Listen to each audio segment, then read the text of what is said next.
বন্ধুরা, আপনারা হয়তো বিপদে কারো কাছে টাকা ধার চেয়েছেন, হয়তোবা তিনি সাথে সাথেই ব্যবস্থা করে দিয়েছেন। কি ভাবছেন তিনি আপনার জন্য টাকা নিয়ে বসেছিলেন? কি জানি, লোকাল বাসে আপনার ভাড়াটা পরিচিত কেউ দিয়ে দিয়েছে। তার মানে এই নয় যে সে তার মানিব্যাগ ভর্তি টাকা আছে। আবার হোটেল বা রেস্তোরাঁয় কেউ আপনার খাবারের বিল আগেই দিয়ে দিয়েছে।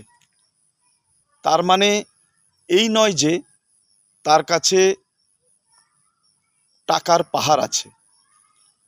না, তার কাছে টাকার পাহাড় নেই, কিন্তু পাহাড়ের চেয়ে উঁচু একটা মন আছে। ভালো থাকুক সেই সকল ভালো মনের মানুষেরা।